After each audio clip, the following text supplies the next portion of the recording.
Roosevelt's biography, the only problem with Roosevelt, is it rolling? Yeah. The only problem with Roosevelt biographies is they're all this big.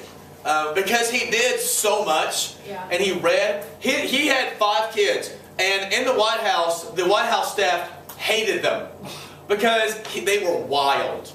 He did not like the idea of straining his. He wanted them to be exuberant and just go crazy, and he wanted them to get in trouble and try out life and enjoy it. The only time was at nighttime you're reading. And they would go in the study and they would read and read and read, and they were really smart. His oldest daughter was hot. In fact, Taft had a crush on her later.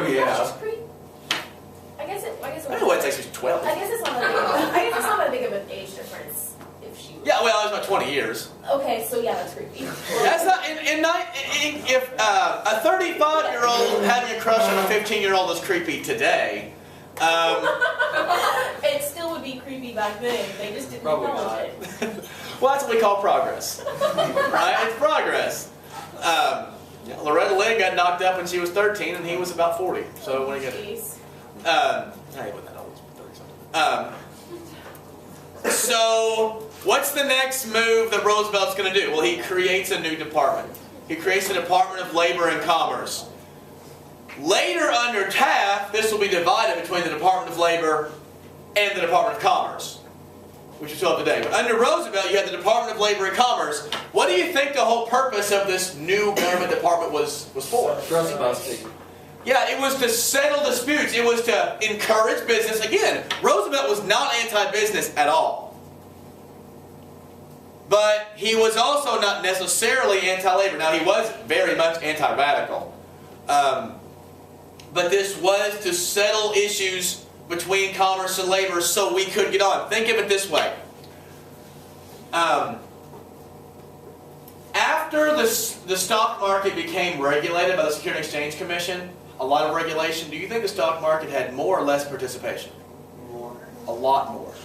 Think of it this way. If you were going to play football with no rules, most people wouldn't want to play because it's dangerous, right? And only a few people have advantages who are gigantic. Once you create rules where everyone knows the rules, can play by the same rules, and people get in trouble for breaking the rules, won't that encourage people to actually participate? That's kind of what Roosevelt's theory was. If we can create fairness, it won't hurt businesses, it'll help businesses. And that was part of what the Department of Commerce and Labor was about. Check if you had your hand up. Is it okay? Okay. I'm happy to answer. Okay. Good, I thought I didn't know the answer anyway. Alright. Trust busting. The first time he's going to take on a trust was against the Northern Securities Company. Now, if you're going to choose one dude to take on who's going to symbolize absolute power in the capitalist market, who's it going to be? J.P. Morgan. Giant, broken-nosed guy himself. The Northern Securities Company was a huge conglomerate of financial and banking interests. Roosevelt also had the greatest named cabinet ever. His Secretary of War, his first term, was named Elihu Root. His first name was Elihu. Not as good, though, as his Attorney General, who was kind of a wild person, which also makes his name even better. His last name was Knox. His first name was Philanderer. You know what a philanderer is? It's a guy who cheats on his wife. Right. Like having your name be Road Horse Smith. Or Hester Prynne. Really, either one of them work. Hello, Miss Ray. Alright. It's early in this second one. The Northern Securities Company was sued by the Roosevelt administration. Philander Knox became the Attorney General who took on J.P. Morgan. And in the end, the Northern Securities Company was busted up. And this gives Roosevelt the name the Great Trust Buster. I feel conflicted because I really like corruption, but I really, really like Teddy Roosevelt too. So. What are you going to do? I know. Well, I tell you, if you love corruption, we get to the New Deal. We talk about Huey Long. He is one of my all-time favorite politicians and is probably the most corrupt human with ever having 2 legs. Yes. Yes. And I'll tell you the story again, I'm sure, because I read my stories all the time.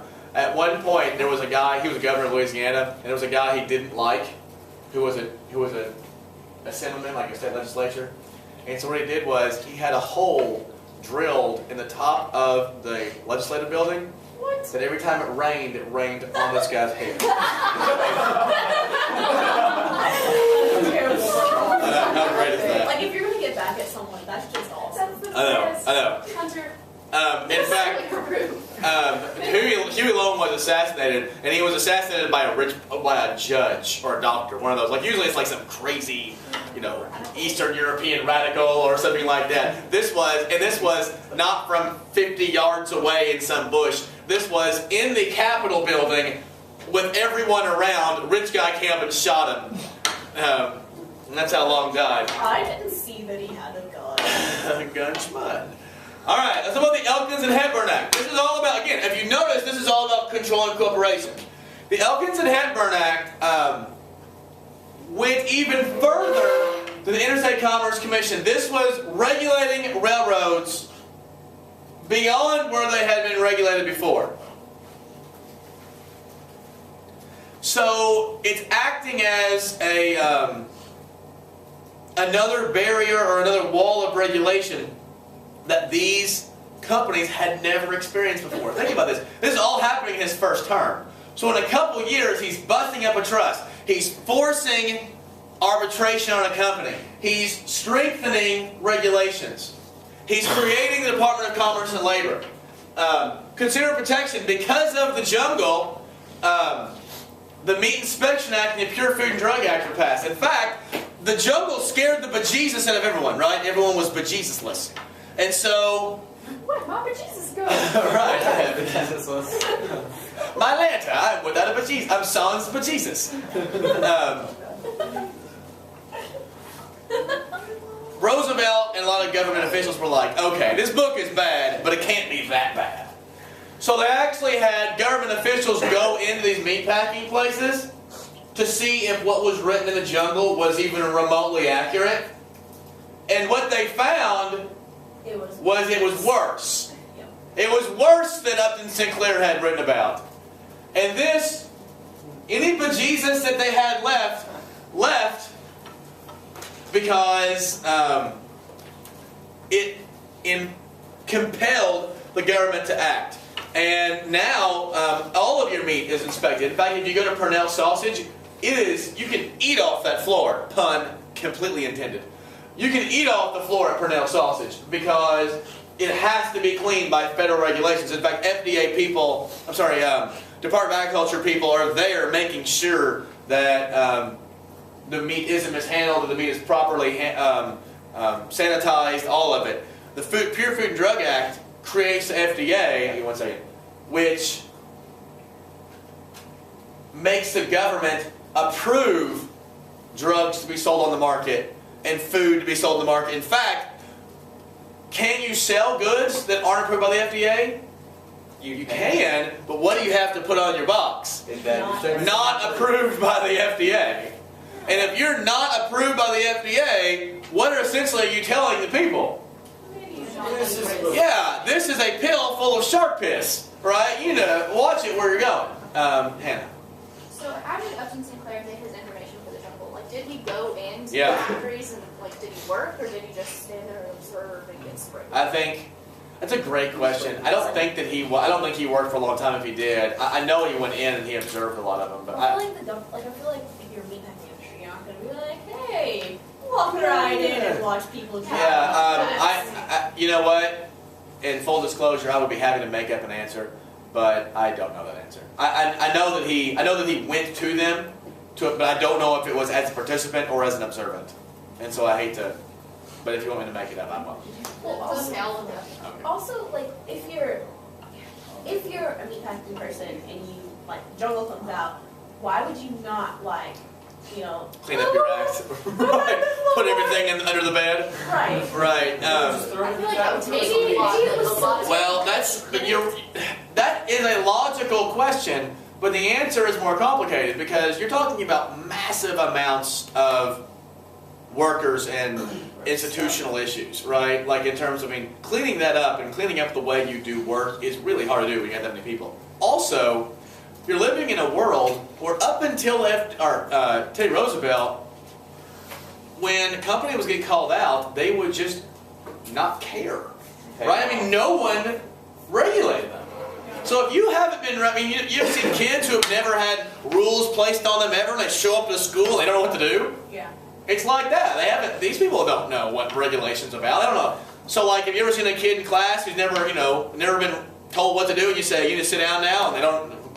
Whatever. Right? If their parents don't pay attention to them, then that's what happens. All right. Conservation. So we get to the next C. What are we on, Bertie? 2 minutes. Almost 11. Conservation is going to be the third C. A couple things about conservation. Number one, up until this point, Teddy Roosevelt claimed more public land for conservation than any president before him combined. Because of him and Taft and FDR, but Roosevelt started it, we get things like Yellowstone, Yosemite, all his national parks are set aside for people to enjoy. Today, even people like President Obama, who many consider progressive, allows companies to operate on public land. If Teddy Roosevelt was here, he would go Roosevelt on them. That would not happen. But a lot of these progressive reforms, if Roosevelt was around today, I'm very curious to see what it would be like if Roosevelt was around today. He was so forceful. He was a huge personality. We haven't had very forceful presidents. Well, I would say George Bush was a forceful president at the beginning. I just think he probably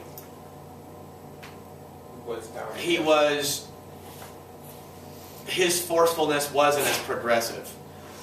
President Obama has allowed, he's such a constitutionalist, he has allowed the legislature to have more power relative to the direction Bush was moving. Now, the executive office has a lot of power, but like in terms of allowing them to negotiate on their own without his interference, you're right in that he's a personality, but he's not a gigantic personality. He doesn't have gravitas. Like, what I mean is, when he walks into a room, I mean, if he walks into this room, you're going to look at him, he's President Obama. But when he walked into a room before he became president, the room didn't stop. You know what I'm saying?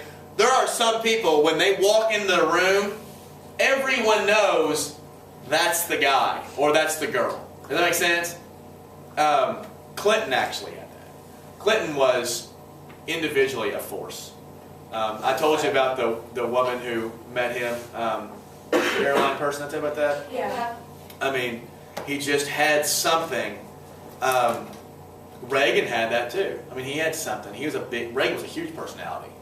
But you're right, we haven't had a lot of, like, Obama's historic, but in terms of a transformative, huge personality, we probably haven't had one, like, national personality since Reagan, which pains me to say, but since Reagan. Clinton was a very good president. Reagan was a huge personality. Before that, it was probably Johnson. Johnson was a big personality. And Kennedy, I say Kennedy wasn't a big personality. Everyone thinks he was. He wasn't a big personality. FDR was a big effing personality. Yeah, he just he did. Okay. You want to stop and start it again? Okay, so you have, the first part of conservation is